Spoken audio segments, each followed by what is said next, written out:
Hello and welcome to the Booksplosion Bone Season live show. This month we've been working with Bloomsbury. Today we're going to be talking about the Bone Season in all its spoilery glory, and we will be taking questions from all of you guys from Twitter using the hashtag BoneSplosion. So go ahead and tweet us with your cues, and we will be looking at the live chat, but it's harder to get questions from there because it moves pretty fast. Life moves pretty fast. Anyway, I just got distracted by Ferris Bueller okay. Anyway, I'm Christine. This is my channel. Hello, you guys. I'm Jesse from the channel Jessethereader. And I'm Kat from the channel Katytastic. Ooh. Okay, so the Bone Season is the first in a 7-part saga. Jesse, initial thoughts. Can you guys hear that clock that's going off right now? Sorry. There's like a bird clock going off behind me. Anyways, the Bone Season. Let's talk about it. So I really enjoyed this. Spoiler warning or spoiler? Oh. Spoiler warning? I'm not going to be spoiling anything. We won't spoil till after. Yeah. These are just like feels. I really enjoyed the Bone Season. I really enjoyed the Bone Season. It was not what I was expecting at all.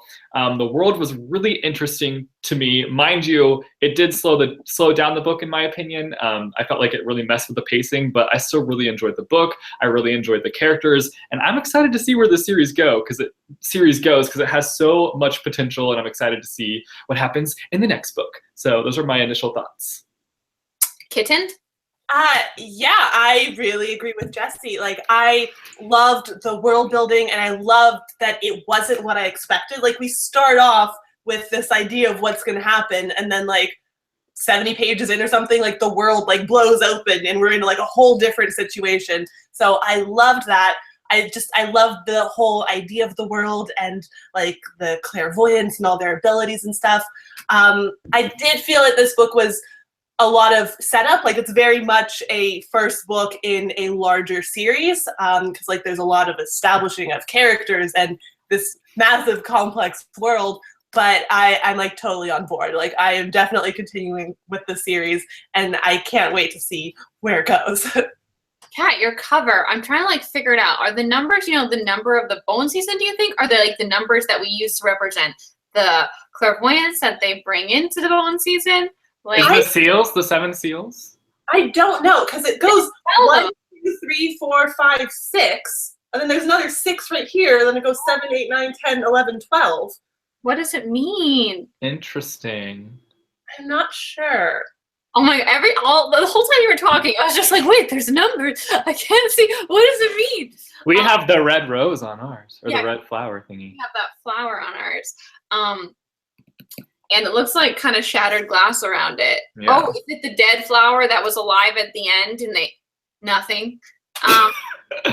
Still in the non-spoiler section. Still in the non-spoiler section. Okay, so I really enjoyed the world building. Again, I agree that I think it did slow down this novel in particular. Like, I had to, when I was listening to the audiobook, and I found it much easier to like grasp the story when I was also listening and reading. So like I did that for like 3/4 of the book, but the first quarter I was just listening, and like there's so many names and like new terms that without like cementing it with by seeing the physical word, it was hard to like keep them in my head. So like I feel like the first like, I don't know, 100 pages, I was like, You notice the glossary in the back? No, because I was listening to the audiobook. Oh, right. Yeah, there's a whole glossary in the back. I kept referring to that. I was like, yeah. map in the front. Super helpful. Chart in the front, glossary in the back. I'm glad we had 2 copies of the book so I could do that. But anyway, I really like the world. Like you said, like it's a very different, cool place to explore. And I think like they've set it up really nicely so that next book, you can definitely jump into it much faster. Because they throw you into it here and you're like, oh, I'm drowning. Yeah. But it was really cool, and I still like there's so many different types of unnaturals that it's like it's hard to get a grasp of what everyone does. Like I finally understand what a dreamwalker does, but like oracles, like they're like spools and the stuff that they do are still kind of like not hardened in my brain. Yeah, definitely. Yeah, like it took me a while to be able to like visualize like what a spool of spirits looks like what a mindscape is, because these are all like such new things. But like it was so fascinating. Like I love that it's like a magic system based off of like clairvoyance and like sort of psychic stuff that you might almost see in like today's world. And like this is only happening in London. Like in America, clairvoyant is still a thing that's like that's not really real. Like it's kind of frustrating. And it's interesting, like it's a whole alternative history because it started like in the late 1800s. It's just really interesting, and it's kind of like these are internment camps, these bone season camps. And like it's just a very interesting alternate history to watch happen. Because it's like part internment camp and also part like they're being forcibly conscripted into this army to like fight this villain, but like who's the real villain? The people they're fighting, or the people who's like forcing them to fight? Yeah, because the villain is why they exist. Like they are able to exist legally because this villain wants them to get rid of all the unnaturals on the streets. But like they also hate the villain. It's just like this endless feedback loop. Like why are these, what are they called, Refaim? Why are they here? Like what is their overall goal here? I don't know, just like total domination. Yeah, the whole concept, like the more you think about it, like the more interesting it gets, because in other countries we hear that like they are just being executed. Basically there's like a genocide going on for all the unnatural people that they catch. So it's really interesting world. Who is your guys' favorite character?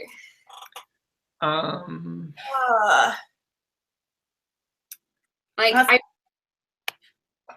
oh, okay, we're gonna talk about spoilers now. So let's give it your star rating, guys. I gave it a 4 out of 5 stars. Okay. Yeah, same. Like it's close to being a 5, but because of a little bit of like the roughness with the info dumping and stuff, like knocked it down a little bit, but like overall still really enjoyed it. Yeah, I'd give it a 4 out of 5 stars too. Like again, I think it would be close to a 5 too. It's just like the way that it was difficult in the beginning. Like it was a hard. I think that the future books in this series have like a lot of potential to be 5 stars for me, because like once you get over that like learning curve and get into the world, like the second half of the book I flew through and I loved. Like yeah, I do really like the way that like the backstory was weaved into the main story. I think it flowed really nice. Yeah. And it was like a nice thing. That was one thing that I had a little bit of trouble with. I kind of did too. Like some of the backstory was presented, or like backstory or information was presented like after where it could have hit the hardest. Specifically with Liz, when her spirit cards were destroyed, like I didn't realize how big of a deal that was until afterwards. I was like, oh, they destroyed her cards. Like, oh no, I didn't realize that was like a part of her soul and she was gonna die without. Yeah, but but with the Liz thing, it didn't really have to do. I'm talking about like, the backstory of her personally. Paige. Yeah, because like I wish we knew that about Liz, but like I feel like that was a completely separate storyline going on. But like with Paige and the way like she would dream, and it would kind of be like a nice little break from this world where she's a slave, to see her backstory, like, and then that one backstory with Nick, that and like the club night, and that hit in a really nice place, I think, because I was not expecting that at all. Yeah, those emotional lines were really nice, especially because, Paige seems like very straightforward and like all about business and kind of closed off emotionally. So getting to see that side of her was really cool. Yeah, and then we have this like really interesting dynamic between like she compares this world to her other world, but in her other world, she's really not in a much better position. Yeah, either way, she's kind of screwed. Yeah, she's kind of like a slave to Jackson. Like, yeah. And like Jackson's this very gray character where like saved her, but he's kind of like a mob king. Like, especially the whole bit at the end where he's like, if I can't have you, no one else can. Yeah. Like, Very possessive. yeah, and then kind of backtrack. He's like, okay, we'll talk about it. Like, we'll work it out. But it's funny because like he is so much more possessive, whereas like Warden, who is like at first viewed as like her captor, is like way less possessive over her. Yeah, because Warden is a slave himself. It's like you learn that as you go along, and that he's just playing a role so that like they won't get in trouble. He's trying to just make it the easiest on them that he can. But like, like Jackson is cruel. Like it just makes me wonder. Like in that first scene when we met, because from the very first chapter, I thought Jackson was cruel, and then like the way she talks about him makes us think like there's more to him than that, which I'm sure there is, but like that he's not like a cruel overlord. And then we see her get introduced to him by Nick, and like at that time I'm just like scared for her, but Nick trusts him, which is weird. Like what is Nick's backstory with Jackson? That's what I want to know too, because Nick does seem to have like a much stronger moral compass than some of the others there, like even Paige for a lot of things. Yeah, I wonder if there was maybe like a relationship there that like, or like maybe an almost, and maybe that's why he trusts him so much. I don't know, like maybe. Yeah, I mean, I'm sure all this stuff is explored in later books. Like there's so much introduced for the purpose of like exploring it further. Yeah, definitely. Yeah, the dynamics are really interesting, and I wonder if anything ever happened with Zeke in between that time and now, and like, even like we don't really know about the girls much, like Danica and like, what's her name, Nadine. Yeah. Whatever one we see in the beginning that's giving her the life support, like you get the idea that she's kind of like cruel.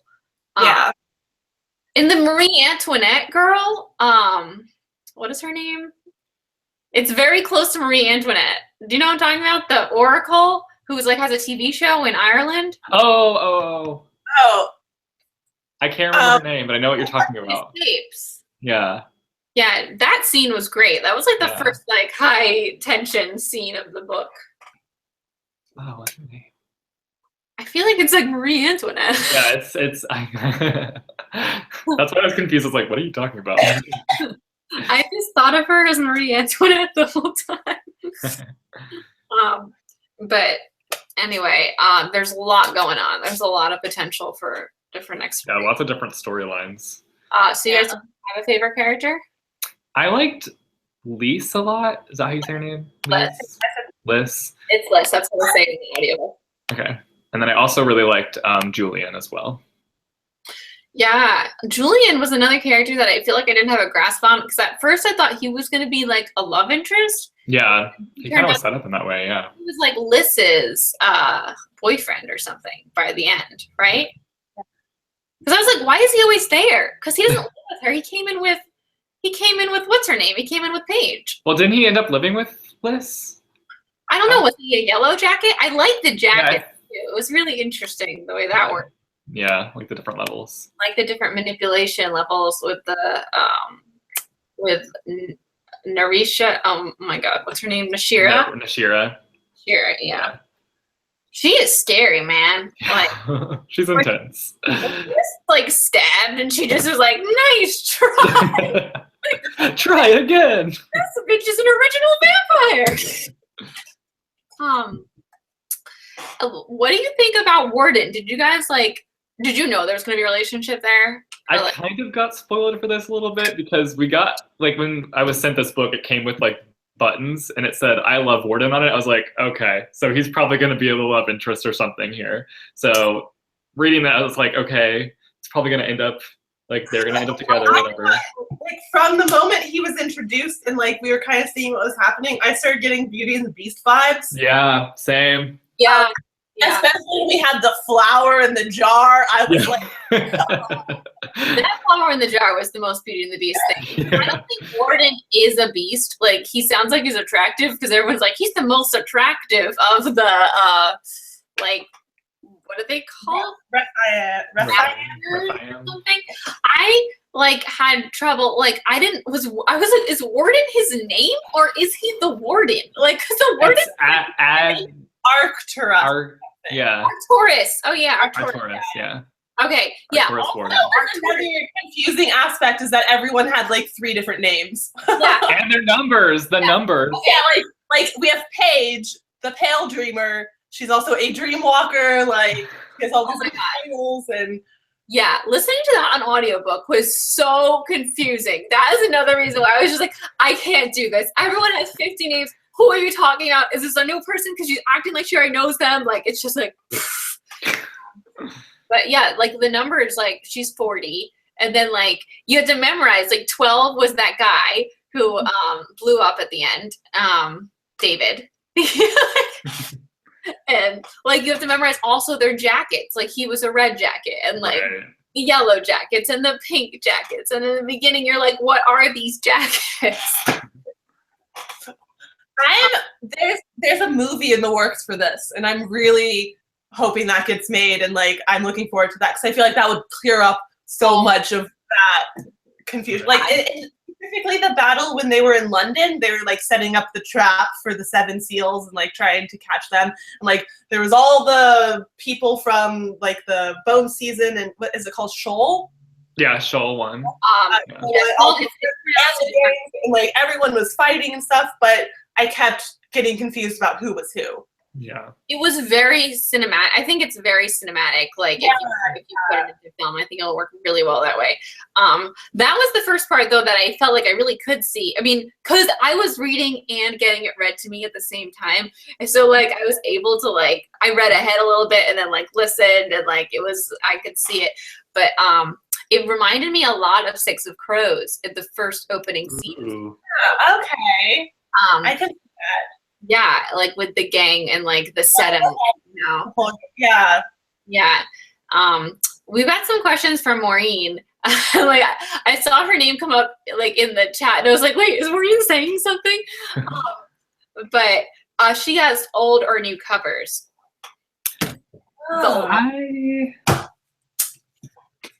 I really love the old covers, but I'm also okay with the new covers. Like I really like these as well. Yeah, I hate these.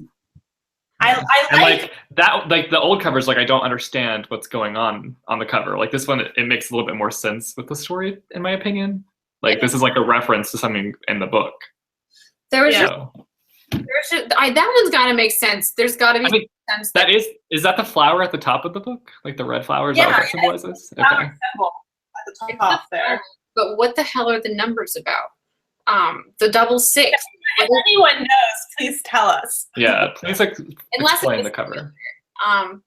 But okay, another thing back to the warden thing. Why does she call him warden then? Like, why does she consistently be like, warden, I love warden, warden, like I trust warden, like if his name is Arcturus? Because that's like the name he goes by. Yeah, doesn't he tell her to just call him warden or something?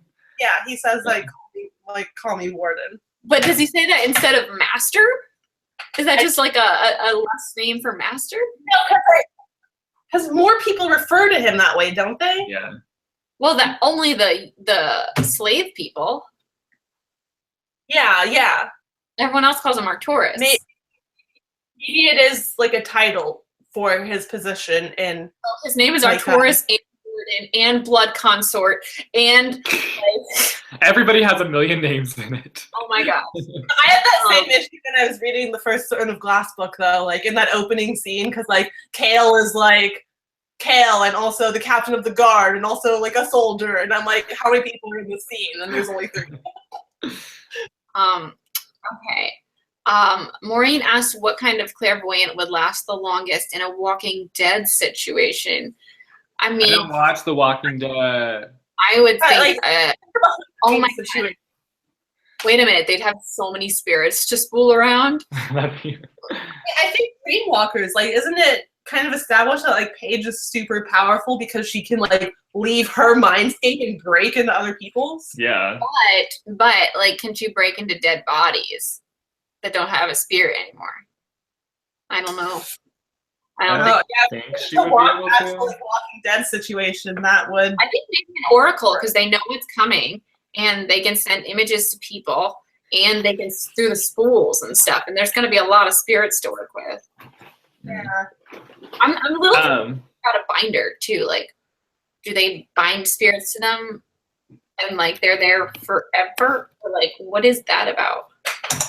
Oh, what about guardians have a higher degree of control over spirits, and there's one called a necromancer. So I feel like That's scary. you have an end up on zombies for sure. You know what? There would be a whole lot of poltergeists in a Walking Dead world if it was like this. That'd be scary. Because a lot of people would just die very like hectic, unfulfilling deaths. People are saying that the old covers are a sundial. I mean, that makes sense because there's Oh, the makes sundial sense. like indicates where the seals go. Okay. Where the 7 seals are. Like, that's why because someone like got an image of a sundial and like Paige was like, oh shit, they're gonna find the 7 seals that way. Okay. Trying to like avoid them from like finding the 7 seals. So that makes sense. I don't quite get the numbering on this. It's like, because a sundial doesn't have 2 6s, Yeah. does it? I It don't. doesn't. I don't know anything about sundials. Well, I was taught like as a little kid, it was just like at this time it's pointing to the 12, and then you just follow it around the clock. Yeah. Interesting. Let's see. We got other questions here. If the main characters had a theme song that plays when they enter a scene, what would the song be? That takes That's hard. a lot. Paige is like, I get knocked down, but I get up again. I'll say Paige, you don't own me. That Yeah, that works too. There's a lot of different things you could do for Paige depending on the scene. I feel like Paige at the end is more like you don't own me because she's just like rebelling and beating everyone's ass. Let's see. This is from Katie. Katie Spadafora. With this being such a large series, where do you see the story going in future books? It could go so many places. Yeah, there's so many different directions it could go in. I mean, I feel like we're gonna go in most of them. Like, because there's 7 books. Yeah.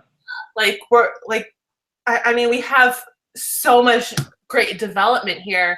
Like, we're definitely gonna like resolve stuff between like humans and clairvoyants, and also humans, clairvoyants, and the Refaim, and also the how do you say imim? Yeah. Amen. The buzzers. Like, we have all these different groups, and they're all in conflict with each other. Like, there's like no alliances. Dystopian aspects to this fantasy, and while it's a dystopian, we usually only have 3 books, and we can't get to the end of that, like settle it. Now we have 7, and they can remake the whole government. You know, like the government has to be made to not want to kill the unnaturals. Yeah. There has to be some sort of truce. And then like also, where are the Refaim gonna go? Are they gonna like live with us? Like, what are they doing here? If you guys are just go ahead. I was gonna say, I think that Christine, I think you have an echo. I have an echo? you're an echo. You're an echo.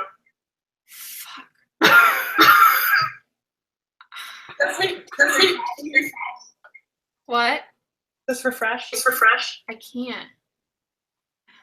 I'm at a neck you know.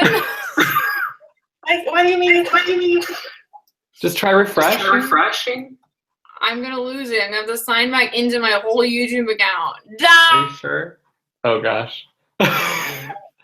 Please pray for Christine. She's in a sticky situation. She's had trouble getting into the live show, so. I hope she comes back. I'm actually really surprised that we're still live. Oh, here's Christine, maybe. Wait. I'm not. I'm on Poland Bananas 20 now. But I think we're still on your channel, though. Yeah, but I can't stop the live show. I have no control. When we all exit out, it'll stop. Hold on. Hold on. Just answer a question. I'll be back. Okay, let's go to a question. Let me see here. Let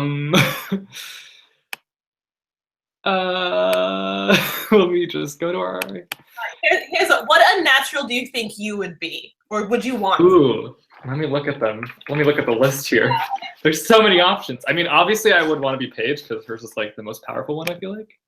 Yeah, but hers also sounds scary. Like she has to be hooked up with support to like go and explore. I mean, right. And a lot of people like want her ability too, so it's like. Yeah. She's got a target on her back. What are you answering? We're trying to figure out which ability we would want. Oh, not hers. I kind of like the ones where you can like use elements. Like there's pyromancers and like other mancers who like use elemental powers. We never met anyone like that. Like, I know, but I feel like we will. Yeah, eventually we'll get to that. So can we pick one of them? You have to pick one of the psychic ones. Fine. Know those ones. An oracle. Yeah, I would pick Oracle too. Yeah. Because Oracle is also one of the most powerful with Dreamwalkers, except, you know, you can like send thoughts out and send messages Right. and like send yourself out. I like that idea. Let's see. Lenny touched on book 2. With one name, it's easier to be controlled after death. Oh, that makes sense because they need your full name to control your spirit. Yeah, and or to like send off and whatnot. So if you have multiple names, you have like multiple ways to like cling and stay on. Okay. Oh, here's a really good question, or like a good topic to like discuss, I think. So Proud Bookland said, what did you think of the ectoplasm blood? And this is definitely going to come back into play because like if anyone touches their blood, like all of a sudden they've like, I don't know, are they like immortal like them? Do they like become part of the ether? Something happens. Immortal, it just like supercharges their connection to the ether and like makes them more powerful. I thought he was going to give her his blood when she was like dying. Yeah. Yeah, but he didn't. There's a lot of like vampire-ish aspects. There was. Yeah. Like he drinks her blood, doesn't he? Yeah, and like they eat your aura, like. Yeah. Oh yeah, they eat your aura or whatever to like. Off of you. Yeah. Very interesting. I wasn't expecting that aspect either. Someone said that this book has been criticized for romanticizing slavery, and I strongly disagree. It does not romanticize. I like see. It's just that's just taking it out of context. I could see where people would like think that possibly, but I don't personally like agree with that at all. Yeah, I don't either, because I don't think it's romanticized at all. Like throughout the entire thing, like Paige resists her situation, even at points where I was like, come on, girl, it's not that bad. Like, but she still is like, no, I'm not, like, no Stockholm syndrome type of thing where she's like, this isn't that bad. Like, the entire time she's like, screw this, I'm getting out of here, and I'm taking everyone with me. Like, and so I don't romanticize. Like, she didn't develop a relationship with Warden, like, because he was holding her captive or anything. Like, I agree with that. Yeah, the whole reason that she did develop that trust with him was because he didn't want to be her. He himself was like caught in a slavery situation. Like he was a slave to the consort, sovereign, whatever, blood sovereign, that's they call her. Like they're all trapped in this situation. They're just trying to escape without being murdered. Like I don't know. I would never want to be in it. Like, I would never be like, oh my God, she fell in love. Somebody said it has been criticized for romanticizing a master-slave relationship, not slavery in general. Oh. I still don't think so either. Yeah. Yeah, I don't think that they really have that much of a master-slave dynamic. No. And I don't feel like any like hints of that dynamic are romanticized. Yeah. That's not the impression that I got. Like, I mean, obviously, people who are sent that kind of stuff, and like everyone has their own personal experience, but I didn't get that. Yeah, I didn't get that either. They were both in horrible situations. Yeah. Let's see. Do you hope the relationship between Warden and Paige continues throughout the series? I don't know, because I don't understand the Refaim yet. Yeah. I do. I liked their relationship, and they're like bonded now because they saved each other's lives like 3 times each or whatever, and like now they have like that connection. It's like a very specific, like, we protected each other 3 times. Now we have a golden bond. I was wondering, is it going to be like the bond in Vampire Academy? Like, yeah, I was thinking it was like that, or like some kind of other like super, like an imprint kind of bond where like, yeah, like a mate. like, because they could tell when they were in date, like one of the last lines in the book is Paige saying like, I'm never gonna see Warden again, and I was just like, nope, you're never gonna see him again. Are you kidding? Like, you can like summon him from anywhere just by thinking hard enough. Like, of course you're gonna see him again. Yeah, she's definitely gonna see him again. I feel like she's gonna develop another relationship, and there's gonna be a sort of Love triangle, like a torn aspect. yeah, because I feel like their kind of love, like, or their kind of relationship is that like tortured, like, oh, we're in a different place at different time, and then there's like also this other person, and she's also like still in love with Nick, despite the fact that like they're not gonna be together. Yeah.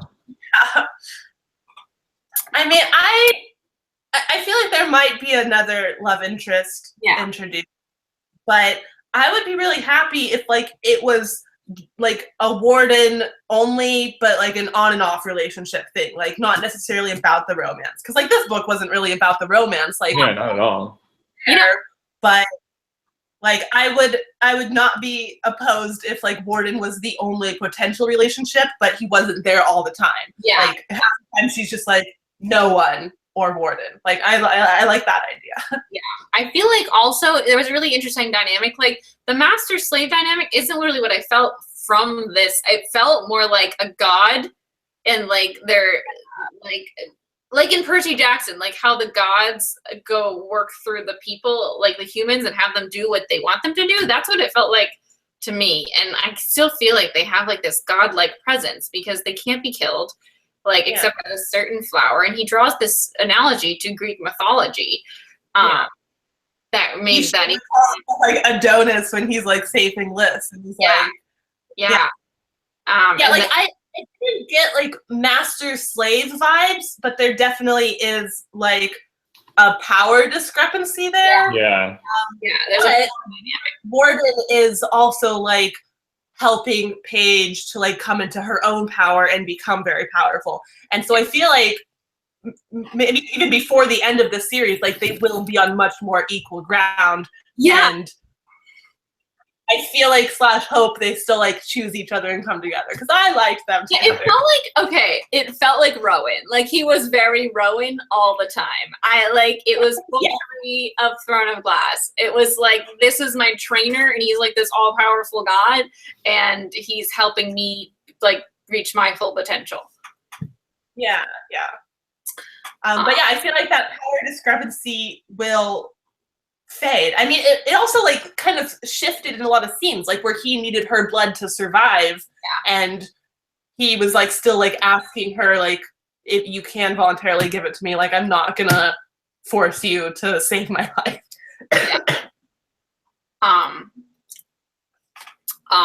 What did like the whole Lys arc, like what did you feel about that? Like were you surprised she died at the end? I kind of was, because I felt like she had more to give before then. Like I wanted to see her like be part of her team. Yeah, well, and she had just gotten her like cards back or whatever too. Yeah, so I was like, oh, okay, she's gonna keep playing a huge role in the series. But then it was like, no. I thought it was cool how she kind of them. I liked it though because it showed that like no one is really safe, and like one of Paige's closest friends like in Shoal 1, and you know they went through all that trouble to save her, and ultimately like she was still killed in the big battle at the end anyways. But I feel we also saw that with Seb. Like Seb, we were like concentrating on like getting him help so much in the beginning, and then he just like was murdered. I mean, yeah, I mean, I liked that too. Like, I think it's just like more reinforcement of like no one's safe. I wish Julian died, like instead of Liz. The list hurt more because it's like we did all that. Like Warden, like sacrificed like part of himself and to like bring her back, and like his last supply of like the Amaranth, which was the only thing that like stopped his scars from hurting, and like they went through all this trouble to save Liz, and it wasn't enough. Yeah, I mean, yeah, I just wish Liz. I don't know. I feel like we got to know her, and it was like, what a waste. I just got distracted by a new question, and now I got distracted because I was thinking of someone asked, what did you think of, Courtney asked, what did you think of the kiss scene and like them being caught? Like, were you expecting that? Because I wasn't expecting them to be caught in that moment. I was like, what? Just watching. Screwed everything up. I know. But also it was like it only made things a little bit worse, kind of, because like it was already so bad. Like Paige is like, okay, you're going on stage to die now. So they're like, what more can we lose? And then they find out like, oh, you could actually lose a lot more. Yeah, like Warden was lost in that moment because then he's like voted. Yeah, I think it was like I really like that scene. Like I think it like built up really nice. And then it was just like came to a screeching halt. I was like, oh, must she be under the stage? Like 1 second she's outside and then she's how would you do in this universe? Not well, if not well at all. I mean, if you were a clairvoyant, what would your strategy be? Would you try to join one of the gangs? Would you be like a busker, like working on the street, or would you just like keep your head down and like not touch any of it? Yeah, well, I feel like if keeping your head down, can they still find you? Like, are they looking at your aura? Like, how are they sensing you? Like, some of them can to a degree, but they don't really. You know, like they had security setups. Like sometimes they would check passengers on the train and whatnot. But in general, it was like the ones who work at night were the ones who could like sense auras. But like the daytime like cops were just regular cops, you know. Yeah, the ones at night were like other clairvoyants that they turned. And yeah, exactly. So like at night, if you're out walking, even if you're not doing anything psychic, like your aura might be red. But that's why Paige like was very careful to only travel during the day unless she was like with her gang at night. Like she specifically avoided the nighttime ones because they can read auras. I'd probably like move to a very small town in the middle of nowhere. Right? Like London is like this, but it's not like this all over the world. I mean, like clairvoyants aren't really accepted anywhere, but like if you're not areas. Yeah, if you're not like public about it and you're not in a big city, you might be safer. Yeah. I don't know, unless they'll burn you at the stake if they find you somewhere else. I think I would. I mean, depending on what my ability was, I'd probably try to join a gang because that seems like the way to stay the safest in this world. Gangs are so scary. Like they own you and they shoot you if you turn on them. Yeah, but like at least you have that protection. It's not a good situation no matter what. Yeah, no matter what. If you're clairvoyant, you're screwed. Yeah, pretty much. Jesse, what is your plan? I'd probably do the same as you and find somewhere where I could just hide away forever and read books. Yeah, man. Just wasting your abilities. God. Well, I'm not. I just don't want that confrontation. I don't want to have to, because also you have to work and do things that are like really morally gray all the time. Like that's what they do.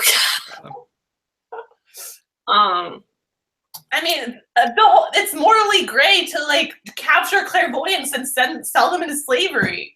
I know, but like you also do morally gray to just people on the streets. You're like stealing money and shit, because that's what you do in a gang.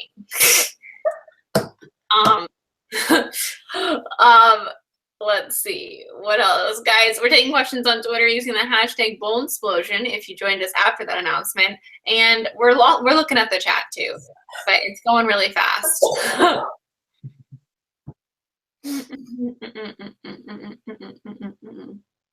What do you guys think of her cousin? Like, do you think he's actually dead and he'll like? I think he might be alive. Yeah, I think he might be alive as well. But it was like really interesting because he like took her to that riot or whatever. Yeah. What are you doing taking a young child to a riot? Yeah, it's like babysitting and he didn't have anywhere to put her. You're right. I think he's dead. You think he's dead? Yeah. I feel like we were introduced to him though in such a way that like we didn't see him. It's like but he was like part of a group. He was like one of the organizers. I feel like she might come across like some of his crew and like some of like the people he used to work with, and like his movement is still going. But I think the cousin is dead. What if he comes up as like a pirate king of a rebellion, like Allegiant style with for his mom? I would be okay with that. I would love another like whole faction that is like against all these other factions. Like, bring it on. We have a huge world here. Let's like explore all of it. Someone in the chat said, Caitlin said, I was confused on why they were kissing because I thought they were on a bit of a tight schedule. I was like, guys, are you gonna miss like the signal? That's hilarious. Yeah, but let's see. Questions. Someone asked what part surprised you most. Do you think any of the characters did you think any of the characters would die? And who would you be okay with dying? I'd be okay. All the bad characters can die. Well, I'm thinking okay with like Jackson dying in like a redeemable way, like a way that he saved crew. He's a jerk face. He needs to go. I don't think he would do that though. I think Jackson's gonna die, and it's gonna be like him taking kind of like like he's gonna die because he's a douche, pretty much. I like, think there's another side to Jackson because of Nick. Like I know there's got to be something there. Or there's another side to Nick. Ooh, maybe. I don't know. Like why is Nick in the gang? Like he seems so much nicer, like through Paige's eyes, but also when Paige was running away, like Nick shot her because he without knowing. Well, I don't think he would ever think it was her because he was fighting with Jackson. Yeah, but still, like, just because he didn't do it to Paige, like, he still shot someone who was fleeing. Like, this is what gangs do. I know, that's why I'm saying, like, there's more of an edge to him. Like, maybe it's not that Jackson's secretly nicer, it's that he is secretly meaner. No, I think the edge is because he's been forced to live this lifestyle. Like he's been forced into it because he's a clairvoyant. I feel like the rare part of him is the part like that he's nice, not that he has this edge, because the edge is expected in this life. Yeah, okay, I can see that. Like I mean, he stayed behind till the very last second, hopped over the rail because he was helping people. Like he is not like he's set up to be like very kind person. I feel like he stayed behind with her even though like what's going on, she's going back in there, like you have like 3 minutes, what are you doing? And he's like there with her like waiting and helping, and I'm like, Nick, leave. I don't know, I still question his motives. Like I feel like Jackson has to be aware of Paige's feelings for Nick, and I feel like he uses that to his advantage. Yeah, but I don't think Nick was aware until that night. Yeah, that's true. Yeah. It sure didn't seem that way. I'm like, I don't trust like anyone.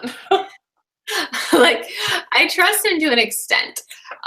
And the warden, the whole like dream, like the buzzer thing threw me for a loop because like we already have this whole like slavery world, and then on top of that, we have these crazy, like, Maze Runner-esque. That's what I was thinking, the Maze Runner. I was like, these are just like the Maze Runner creatures. Like, what is this? And like we have no, you can't really see them. They're like invisible. But, like they just make a noise and like what are they? They're like the Maze Runner creatures. I know, but the Maze Runner creatures were man-made. Like, yeah. I wonder if this Grievers. Oh, how they're called. yeah, the Grievers. I feel like I wonder if they are even like a ploy, a fear tactic brought in by the Refaim. You know, maybe even manufactured by them to control the slaves, because they do use it. Like, you need our protection from them. Right. That's why. Also, like they need the slaves to fight them, like. Well, but is it a cycle? Like they need the slaves to fight them because they created them to scare the slaves into working for them. Maybe, but I don't.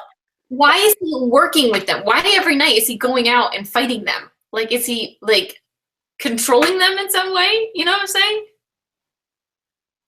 Yeah, I don't. I feel like they are the ultimate antagonistic force, like for the Refaim, and like the rest are just trying to deal with them.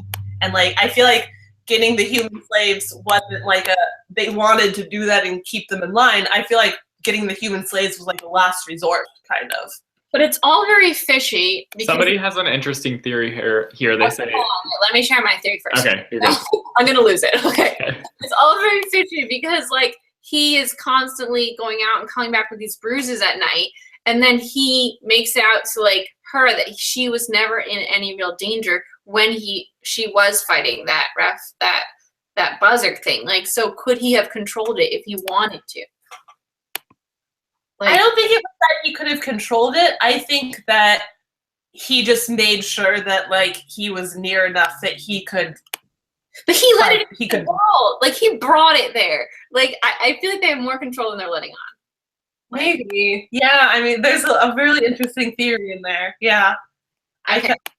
I mean, there's obviously more going on with the relationship between the Refaim and the Amim. Like, we don't know a lot about the Refaim are so smart and powerful. Like, how are these like beasts their biggest foe? Like, you'd think it would be like a more strategizing antagonist is the one that's like how did he get like, like Refaim, like the gang lords, the mime lords are the ones who are more like of an issue than the Amim. Yeah, it's fishy. Yeah. Somebody said they think they might be dead or mutated Refaim. Ooh, a really interesting theory as well. Yeah. I could see that being. Maybe like Refaim haven't like fed on auras enough or something. Yeah, kind of like like the zombies in the art. Yeah. They turn. Right, the zombies and iZombie, which neither of you guys watched, which was a big mistake because it's. Yeah, there's. You know how I am with TV, Kat. I know, but iZombie is so good. It comes back on Tuesday. I'm so excited. There's a lot of different ways they could take it. And like, where did you get those poison flowers? And why are they so significant? Why is it that flower? Yeah. Are they born of a myth? Like, is this gonna go in a way where it's like the Greek gods? Like, it feels so familiar in that way. Like the relationships feel so godlike. Like I don't know. Because my relationship is like when one of the gods comes down and has a relationship with the human. Yeah. Also, Refaim sounds like an angelic word. Like, Yeah, it does. Yeah. It sounds like something out of a Cassie Clare book. That's what I was Yeah. So we shall see. And they're even made references like to this being hell, because in a way they are in like a hellscape right now. They all are. Like maybe the Refaim, these are fallen angels that were sent to hell. Maybe this is their hell, being on earth with us. Oh man. I don't know. But maybe they're there because they were ousted from their own world. I don't know. We shall see. And why is his dreamscape like nothing? Like it's just like there's so many questions. And why is I actually saw a theory because like the flower was the flower in the jar was like dead for a long time, but then after Warden and Paige kissed, the flower was like alive and blooming, and like maybe the dead was like reflective of his dreamscape, since his dreamscape was so dead, and then like something about Paige is like kind of bringing him back to life, and like I don't know, there's an interesting theory kind of trying to connect those two things, and I was on board with it. Or like, because who is the flower linked to? Is it linked Yeah. like, I got the impression it was linked to Warden. if it is linked to Warden, that's interesting. But also, if it's interesting if it's linked to, like, I don't know, to the Refaim in general, like, because that happened after that one Refaim was killed. Like, maybe it has a correlation with that. It happened in the middle of like so many things happening that it's hard to like pinpoint what triggered it. Yeah. But there's something happening there. Yeah. And like, I think there's also like, it's weird. We always go back to her dreamscape, and it's always her and the poppies. You know, her and the flower. Yeah. And the significance of the flower is interesting. Yeah. Also, her abilities were like triggered when she was attacked by a poltergeist, right? That's Yeah, like, whenever she's attacked. Oh, you mean the first time? Yeah. when she was little, the first time she met Nick. Mm-hmm. So like I don't, maybe that has something to do with like how her powers developed and like how she kind of has control over poltergeist, because she gets Seb to like go away, and I think she got Seb to go away though because she understood that it was Seb. Like, yeah. like she felt like she recognized that spirit. In particular. I Yeah. don't know. But yeah, and now she has that anti-poltergeist necklace. Yeah. What makes it anti-poltergeist? Like, is there flower in the necklace? Like, it reminds me of like Elena. Yeah. You would bring it back to the Vampire Diaries. Yeah, her Refaim necklace. Someone, Reggie tweeted us a picture of a sundial that was like, it has like the 2 6s on it, and it does look like this is a sundial. So Interesting. So whoever taught me doesn't know what sundials are. well, I mean, you can have like different sundials, I guess, or maybe Oh, it has to be read like this then, I feel. huh? No, because I feel like then it has to be read like this, because the sun is always the sun. Because, okay. Oh, because the north is always 12. It's not 12 down here. Yeah, the north is always 12, but I maybe 5, 6, 7, 8, 9, 10. Maybe it's like 5 in the morning. Like, I don't know. I'm not sure. Yeah, one of them must be different. Or maybe you just know because it's light or dark. I always wanted to So confusing. know right, because I could only read it right when it was like 12 o'clock. Interesting. Okay, well, should we talk about our next month? There's so much to talk about. I've been revealing it in the chat, but Okay, well, do we want to talk about our events? Yeah, let's talk about upcoming events. Okay. So the first event we have coming up is YALL West. That's happening in Los Angeles at April 29th. April 29th. Right? Hanukkah. It's the Saturday. We're not sure what time. We're not sure exactly of timing things, but we will all be there. Just stay tuned to like our social medias for further details regarding that. YALL West is free event. If you're in the Southern California area, you can come and hang out with authors and other book lovers. It's a good time. And I'm going to be selling my merch if you're interested in any of the things on my website. And also, I have new sweatshirts. So it'll be fun if you're interested. And yeah, so come and say hi to us if you're in the area. Yeah. What's next, guys? Next is Oh, BOOKCON. Like we're going to both BEA and BOOKCON. But BOOKCON is But like an event. BOOKCON is going to be like the big thing when we're doing stuff. Yeah, it's the 4th of June. We don't have any specific details on this as well, but I believe we're doing something on both days. So if you're only going Saturday or only going Sunday, like we'll be there both days doing something, we think. Yeah. We don't have details confirmed yet, but like we're most likely doing it each day. Well, according to the website, our panel is going to be on Saturday. So the panel will be on Saturday, and then we were told that we might be given a meet and greet time because we usually go over talking to you guys afterwards. So Sunday would probably be that, but we'll let you know when we know for sure. Yeah.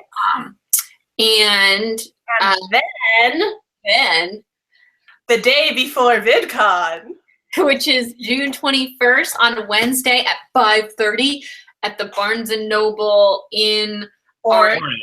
Which is right near Anaheim. It's really close to where VidCon is. That's why we're there.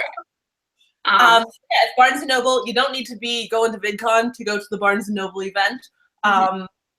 It's also a cosplay event. You just show up and we're doing cosplay, so you get to dress up as a favorite literary character. Or like a different character, but like literary is preferred because it's a book event.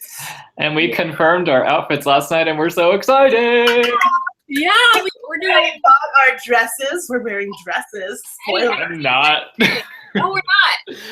Yeah, I'm Cat. not wearing a dress. Not a spoiler. But yeah, we're doing a cosplay event, and so hopefully you'll come and cosplay because it's so much fun to see all your costumes. And also the event that day, we're actually working with a charity with Barnes & Noble called First Book that gives books to children, books and learning supplies to children in need. And if anywhere in the world, anywhere in the United States that day, you go to Barnes & Noble and buy anything and give our book fair ID number to the checkout person, which I'll put in the description below after this, so you can have it. It's also in my Instagram post and Kat's Instagram post about this. You get a percentage of your purchase is going to go to that charity, which is great. We're really excited about that. It's like your book isn't going to cost anything extra. It's just like Barnes & Noble giving some of the profits to charity. So that's really awesome. And you can buy any book you want. I think it works online too, and we have like a couple extra days grace period online, right? Yeah, I think it's like five days online, and at checkout you put in like you check out with like a promo code or whatever, or details in the description. Just information in the description. Yeah, and next month our book of the month is GEEKERELLA by Ashley POSTON. POSTON? It comes out this Tuesday, right? And we're working with Quirk Books on this one, which is so exciting because like Quirk Books doesn't do a lot of YA, but they did Miss Peregrine's, which we all loved. Hey. And I've actually already read this and I loved it. I just started it yesterday. Can we get a little description? What do you want to? Yeah, so we have our main character is a girl named Elle, or Danielle, and she's like a geeky, nerdy kind of girl. Her and her father used to love this sci-fi show, but her father has passed away, and she now lives with a stepmother and two stepsisters. Cinderella, it's kind of like a geeky Cinderella retelling. But anyways, there's this convention that her father started, and the guy who gets cast in the movie adaptation of her favorite fandom, she does not like him at all. Like, she finds out he's cast and she's like, this is the worst news for the fandom I've ever heard. And like, what I loved about this book is that we get perspectives from both Elle and Darian. Like, it switches back and forth. So it's not just her story, like it's also his story of him being like a real fan of this series, but because, you know, people look at him as this guy who is in like a teen drama, like OC style movie, they brush him off and they're like, they don't like that he's a part of the fandom, but he really loves the fandom so much. And so he just wants to prove himself. Like, he would do this role for no money. Like, this is his dream role. And everyone on the internet who's a fan of the series hates that he's in it. So it's such a fun dynamic, and he ends up trying to like back out of the conference because he's like can't deal with all the people. Okay. Spoilers. Let's talk about how they start texting each other. Spoilers. Oh no, they text each other. Everything cat. They text each other, but they don't know it's each other. Yeah, it's very like the Hillary Duff Cinderella-ish. It's really cute and funny, and it's like it's a geeky Cinderella retelling, and it's like everything you would imagine that to be. Cat, is the main character a vegan by chance? He's not. That's why I started reading the book, because I was like, I noticed, like, it was after our last live show, and I noticed, like, the front of this said vegan treats, and I was like, is she vegan? And I started reading it, and it took me, like, 30 pages to come to the conclusion that she wasn't, but by then I couldn't put it down, so I just finished the book. Well, that has been our bone season live show. Thank you all so much for joining us for this read along. I hope you had fun, and I hope you join us for us next month for GEEKERELLA. We don't have a live show date yet, I believe, but we will be announcing it on our social medias once we do. Yeah, right. We're gonna talk about it after this live show ends, I think. Yeah. I'm Christine. I'm Jesse. I'm Kat. We're Booksplosion. We'll see you next time. Bye. Bye. The bird clock's going off again. Ah.